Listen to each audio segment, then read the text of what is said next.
एक 16 साल का युवक, स्वस्थ, फुर्तीला और रूपवान। उसका स्वरूप इतना अच्छा था कि कोई भी उसे देखकर आकर्षित हो जाता था। दिखने में तो युवक था, लेकिन किसी महात्मा से कम नहीं था। जो भी उसे देखता उसकी ओर आकर्षित हो जाता था। जी, मैं और किसी की बात नहीं कर रहा हूँ, हमारे प्यारे साईं बाबा की बात कर रहा हूँ, जो 16 साल की उम्र में शिरडी में एक नीम के पेड़ के नीचे दिखे। ये चौथे अध्याय में बाबा का आगमन बताया गया है। उसी के साथ दास गणु जी को उन्होंने विठोबा जी के दर्शन करा दिए। फिर गंगा जमुना, उनको कहा कि आप प्रयाग मत जाइए, प्रयाग जाने की क्या जरूरत है, गंगा जमुना यहीं पे है, सब कुछ यहीं पे है। उन्होंने गंगा जमुना दास गणु जी को बता दी। उसके बाद इसमें है 3 वाड़े, जहां पर बाबा पहले पेड़ पौधे लगाया करते थे। आज उसी जगह पे 3 बड़े बड़े वाड़े हैं। उसमें से सबसे महंगा और सबसे बड़ा वाड़ा जो है बूटी वाड़ा, वहां पे आज भी साईं बाबा रहते हैं। जी, वहां पे समाधि मंदिर है साईं बाबा का। आज जो मंदिर है ना, समाधि मंदिर, वो बूटीवाड़े में ही है। और बहुत सी अच्छी अच्छी जानकारियां है इस चौथे अध्याय में। ये मैंने आपको छोटी छोटी चीजें उसमें की खास खास चीजें बता दी आपके पास, क्योंकि आज भागती दौड़ती जिंदगी में हमारे पास समय नहीं होता है, इसलिए बेसिक चीजें इसमें से बता दी मैंने आपको। यदि पूरा सुनना है, आपके पास समय है, तो आप जरूर सुनिएगा चौथा अध्याय। मैं एक एक करके जो जितने अध्याय पूर्ण करूंगा, आप भी मुझे सहयोग कीजिएगा। चले, ज्यादा विलंब नहीं करते हुए मैं शुरू करता हूँ आज का वीडियो और हमारा साई सच्चरित्र। अध्याय 4, इसमें है श्री साईं बाबा का शिरडी में प्रथम आगमन, संतों का अवतार कार्य, पवित्र तीर्थ शिरडी, श्री साईं बाबा व्यक्तित्व, गोली बुआ का अनुभव, श्री विठल का प्रकट होना, क्षीर सागर की कथा, दास गणों का प्रयाग स्नान, श्री साईं बाबा शिरडी में प्रथम आगमन, 3 वाड़े। शुरू करते हैं संतों का अवतार कार्य। भगवत गीता का चौथा अध्याय 7-8 में भगवान श्री कृष्ण कहते हैं कि जब जब धर्म की हानि हो और अधर्म की वृद्धि होती है, तब तब मैं अवतार धारण करता हूँ। धर्म संस्थापन, दुष्टों का विनाश तथा साधु जनों के परित्राण के लिए मैं युग युग में जन्म लेता हूँ। साधु और संत भगवान के प्रतिध्वनि स्वरूप है। वे उपयुक्त समय पर प्रकट होकर अपनी कार्य प्रणाली द्वारा अपना अवतार कार्य पूर्ण करते हैं।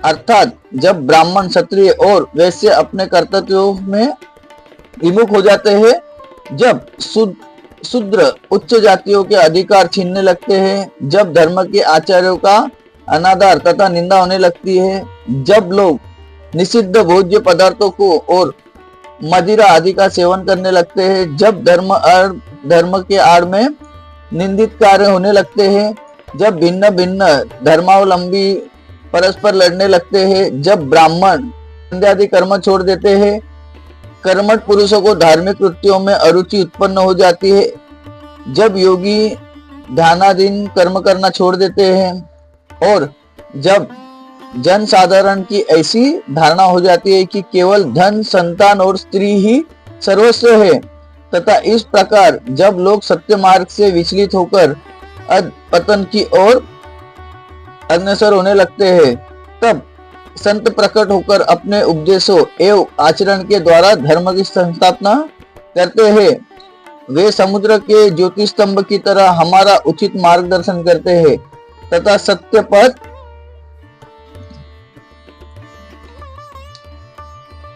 पर चलने को प्रेरित करते हैं।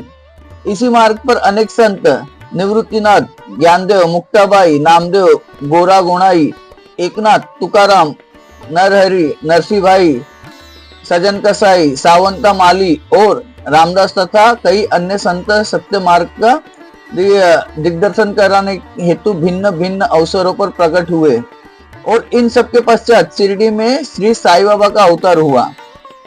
अब शुरू करते हैं पवित्र तीर्थ शिरडी। अहमदनगर जिले में गोदावरी के तट बड़े भाग्यशाली है, जिन पर अनेक संतों ने जन्म धारण किया और अनेकों ने वहां आश्रय पाया। ऐसे संतों में श्री ज्ञानेश्वर महाराज प्रमुख थे। शिरडी अहमदनगर जिले के राहता तालुका में गोदावरी की नदी पर करने के पश्चात मार्ग सीधा शिरडी को जाता है। 8 मील चलने के बाद जब आप नीमगांव पहुंचेंगे तो वहां से शिरडी दृष्टिगोचर होने लगती है। कृष्णा नदी के तट पर अन्य तीर्थ स्थान गाणगापुर, नरसेवाड़ी और औदुंबर के समान शिरडी भी प्रसिद्ध तीर्थ है। जिस प्रकार दामोजी ने मंगलवेढ़ा को पंढरपुर के समीप, समर्थ रामदास ने सज्जनगढ़ को दत्तावतार श्री नरसिंह सरस्वती वे वाड़ी को पवित्र किया, उसी प्रकार श्री साईनाथ ने शिरडी में अवतीर्ण होकर उसे पावन बनाया। अब सुनते हैं श्री साई बाबा का व्यक्तित्व। श्री साई बाबा के सानिध्य से शिरडी का महत्व विशेष बढ़ गया। अब हम उनके चरित्र का अवलोकन करेंगे। उन्होंने जब भवसागर पर विजय प्राप्त कर ली थी, जिसे पार करना महान दुष्कर तथा कठिन है, शांति उनका आभूषण तथा वे ज्ञान के सामर्थ्य प्रतिमा थे। वैष्णव भक्त सदैव वहां आश्चर्य पाते थे। दानवीरों में राजा कर्ण के समान दानी थे। वे समस्त सारों के सार रूप थे। ऐहिक पदार्थों से उन्हें अरुचि थी। सदा आत्मस्वरूप में निमग्न रहना ही उनके जीवन का मुख्य ध्येय था। अनित्य वस्तुओं का आकर्षण उन्हें छू भी नहीं गया था। उनका हृदय शीशे के सदृश उज्जवल था। उनके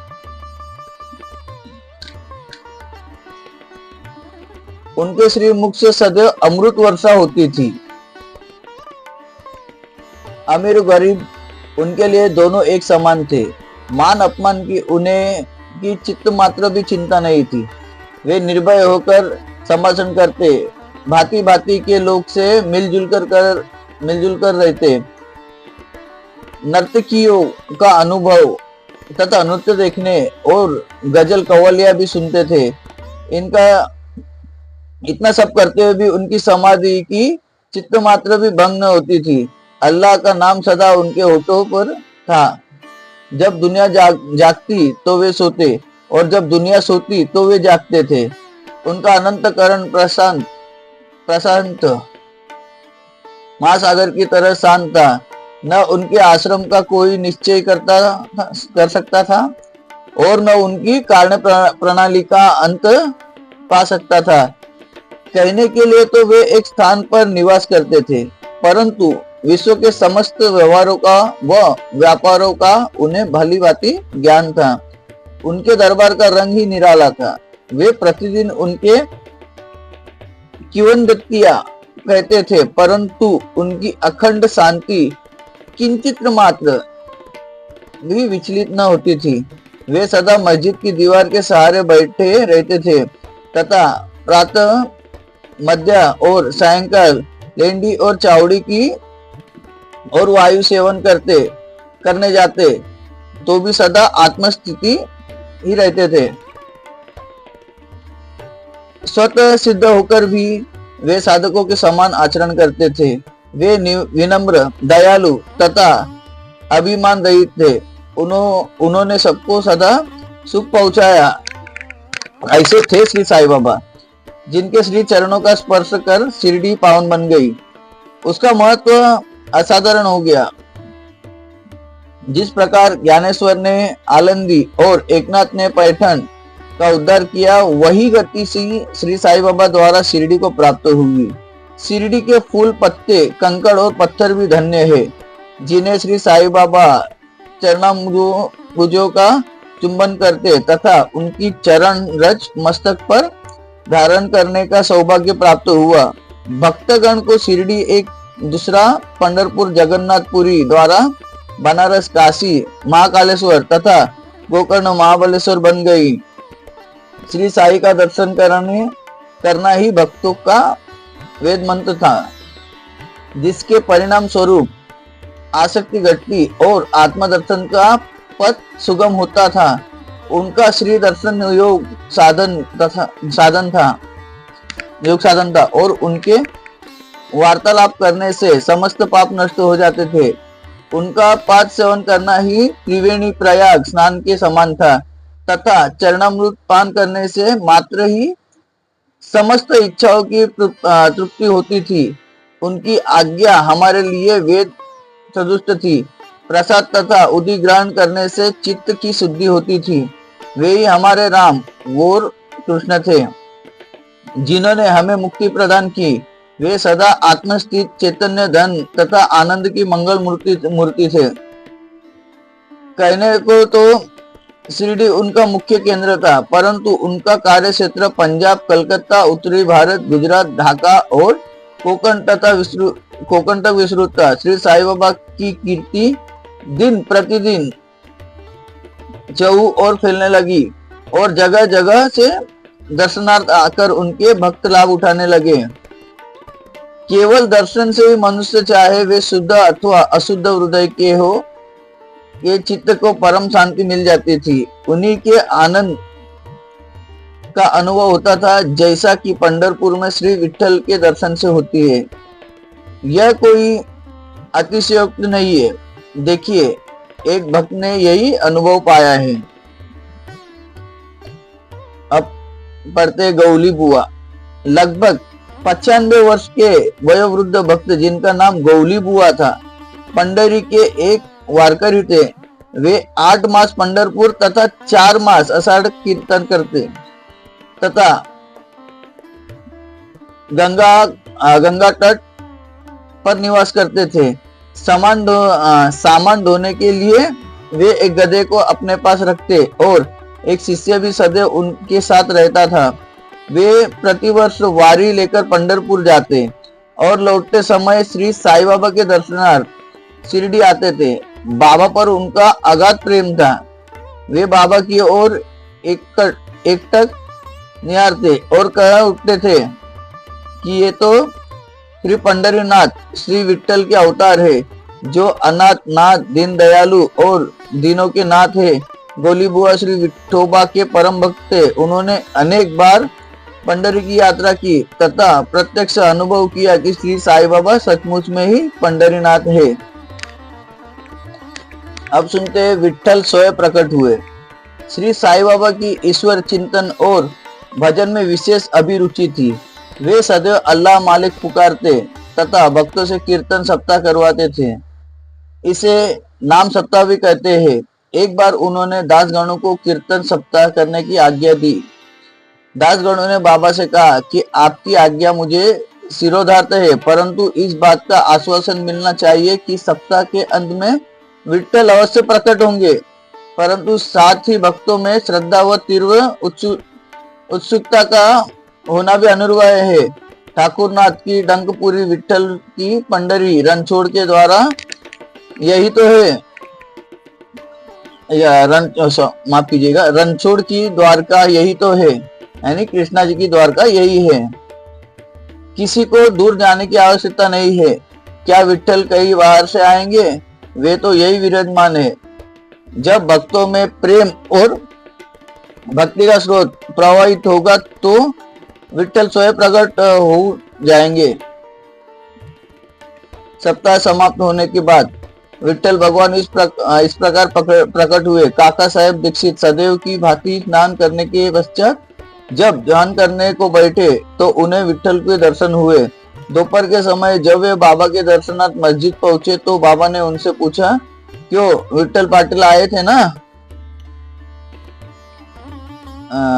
वे बहुत चंचल है, उनको दृढ़ता से पकड़ लो। यदि थोड़ी मैं असावधानी की तो वे बचकर निकल जाएंगे।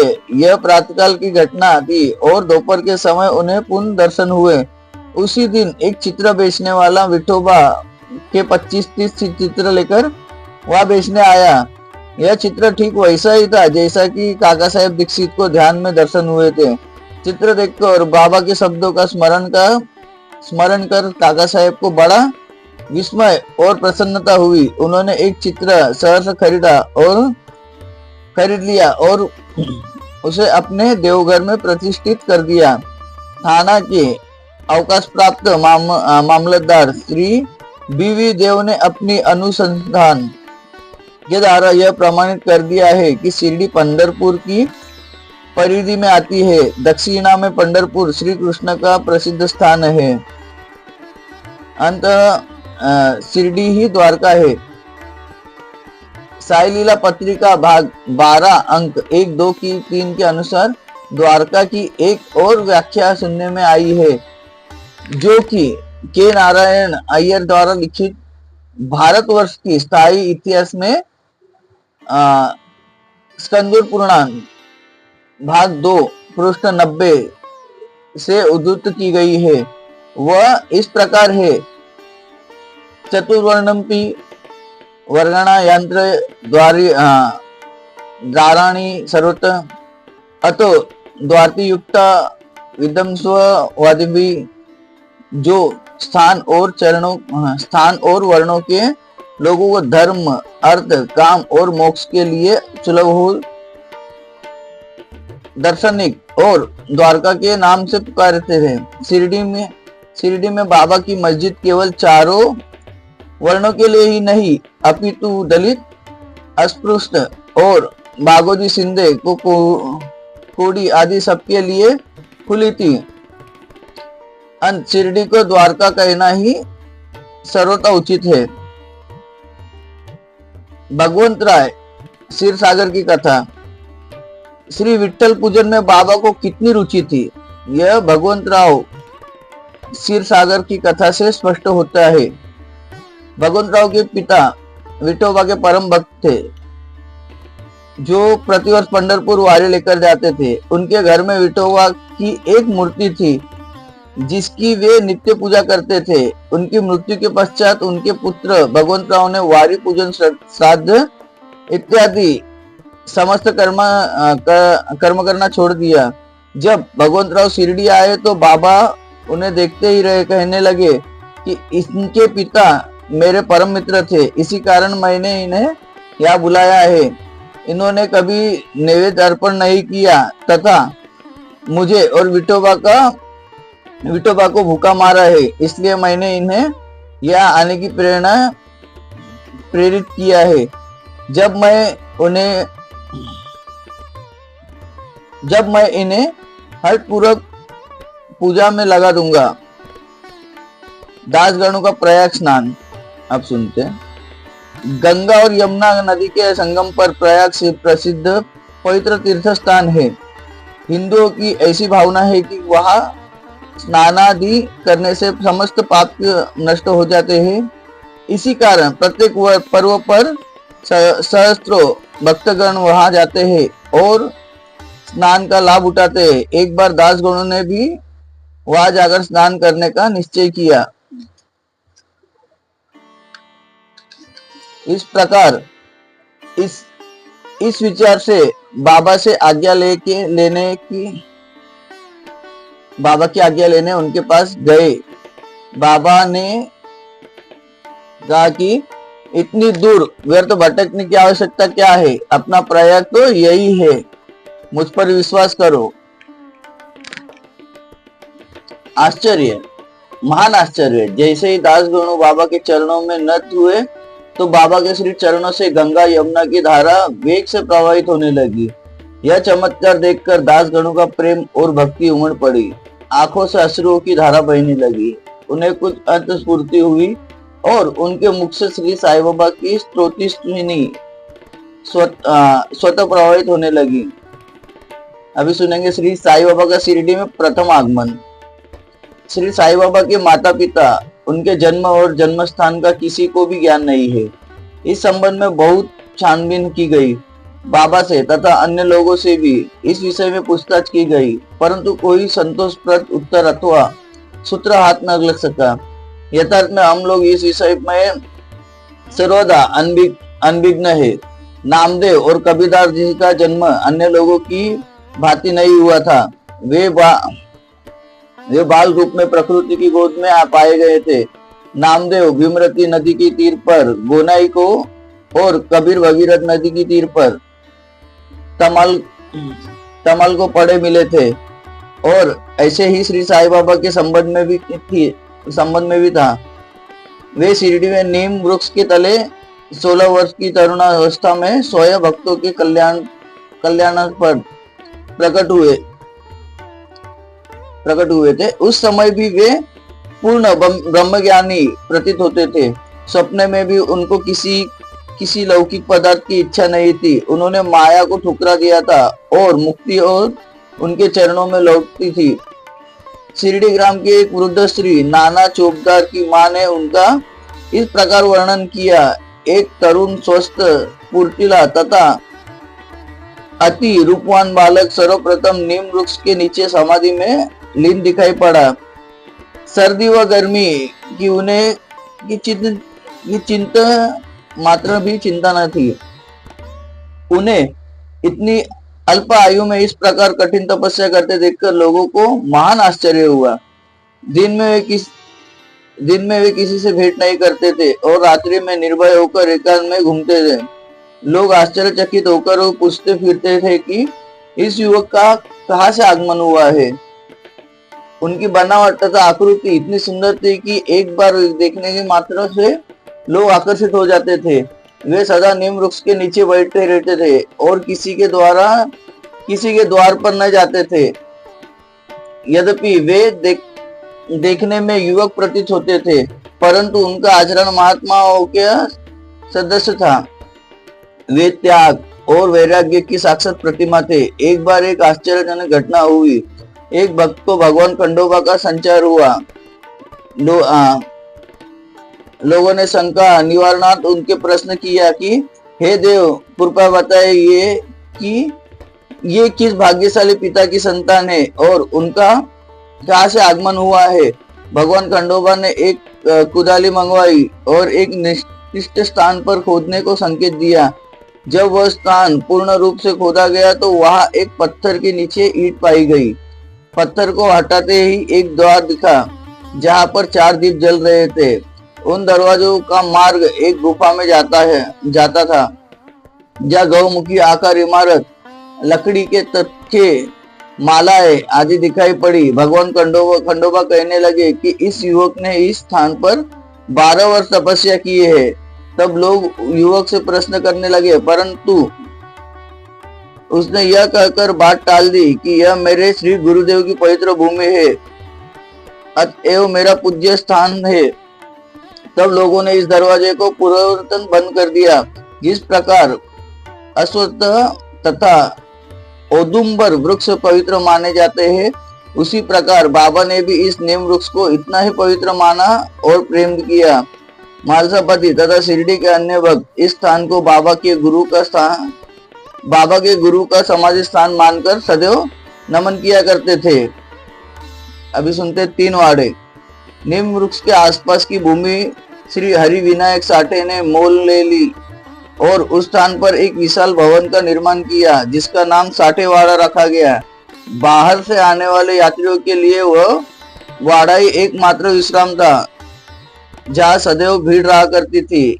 नीम वृक्ष के नीचे चारों ओर चबूतरा बांधा गया। सीढ़ियों के नीचे दक्षिण की ओर एक छोटा सा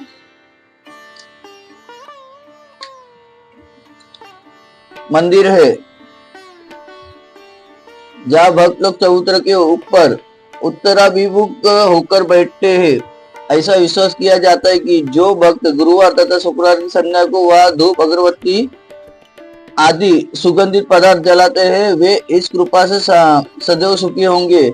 यह वाड़ा बहुत पुराना तथा जीर्ण स्थिति में था तथा इसके जीर्णोद्धार की नितांत आवश्यकता थी, जो संस्थान द्वारा पूर्ण की गई।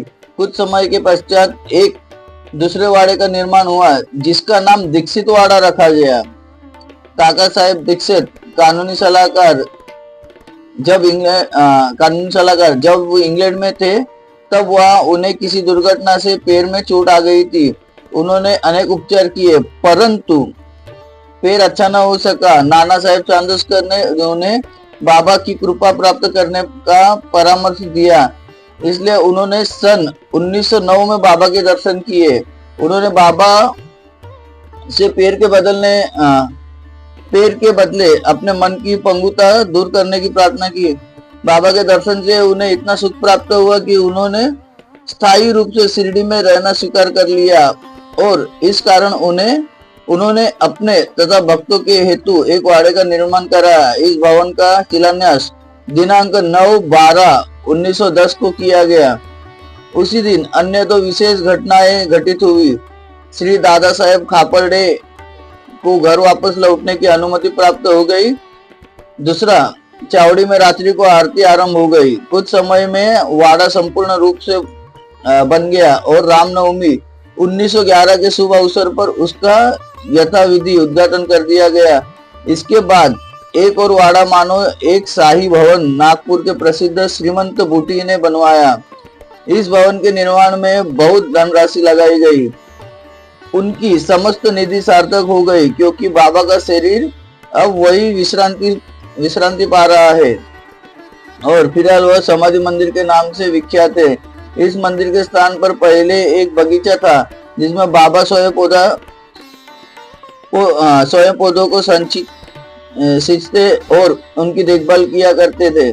जहां पहले एक छोटी सी कुटी भी नहीं थी, वहां तीन वाड़ों का निर्माण हो गया। इस सब में साठेवाड़ा पूर्व काल में बहुत ही उपयोगी था।